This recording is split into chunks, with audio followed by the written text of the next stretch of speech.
तो हिंदू वोकेबलरी में हमारा फर्स्ट वर्ड है आज का, that is jab. HPV vaccine पे हमारा एक आर्टिकल आया ना। सो देखिए, जैब का मतलब होता है एक तरीके का इम्यूनाइजेशन कह सकते हो, इंजेक्शन कह सकते हैं आप इसके लिए बोल सकते हो एक तरीके से इंजेक्शन मैंने बोल दिया, वैक्सीनेशन कह सकते हैं आप इसके लिए।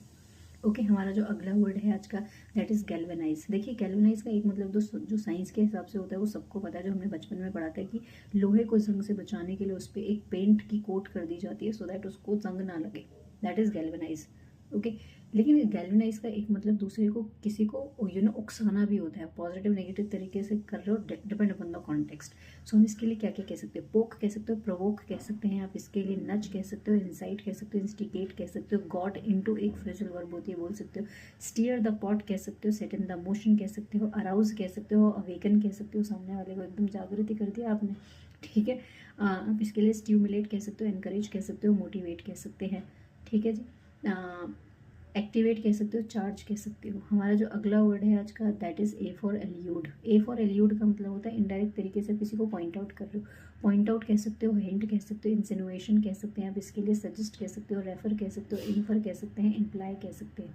हमारा अगला वर्ड है आज का, that is modus Vivendi. Modus Vivendi का मतलब होता है दो पार्टीज के बीच में जो डिसअग्रीमेंट में थे, आपने उनको अग्रीमेंट करवा दिया, उनका अग्रीमेंट करवा दिया, that is modus Vivendi.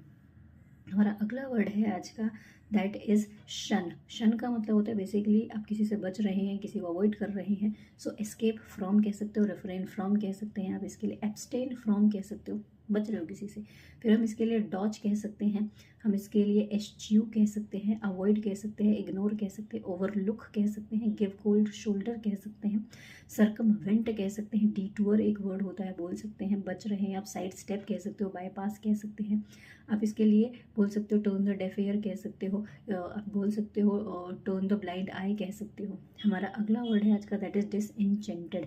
And डिसइंचेंटेड में एक वर्ड आ रहा है एनचेंटेड। इसका मतलब होता है कि आप किसी के प्रति आकर्षित होते चले जा रहे हो, मंत्र मुक्त होते चले जा रहे हो, लेकिन आकर्षण जितनी जल्दी होता है वो खत्म भी उतनी जल्दी हो जाता है ना। तो अगर इंचेंटेड का मतलब आकर्षित होना होता है तो डिसइंचेंटेड का मतलब क्या हो गया, ऊब गया भाई साहब सामने वाला आपसे, तो फेडअप कह सकते हो, वो आपसे डिससेटिस्फाई हो गया, डिसप्लीज्ड हो गया, आपसे खुश नहीं है, नाखुश हो गया, अनहैप्पी कह सकते हो, डिसलाइकिंग, वो आपको डिसलाइक करने लग गया, ठीक है। डिसअपॉइंट कह सकते हो, आपसे डिसअपॉइंट हो गया है। ओके, हमारा जो अगला वर्ड है आज का, दैट इज अपेरेंट। अपेरेंट का मतलब होता है कि कोई चीज़ एकदम क्लियर है, तो क्लियर है इसके लिए ऑस्टेंसिबल कह सकते हो, विजिबल कह सकते हो, कॉन्स्पिकुअस कह सकते हो, ओवर्ट कह सकते हो आप इसके लिए, बोल सकते हो परस्पिकुअस कह सकते हैं, टेंजिबल कह सकते हो, पैल्पेबल कह सकते हो, एक्सप्लिसिट कह सकते हो, ल्यूसिड कह सकते हो,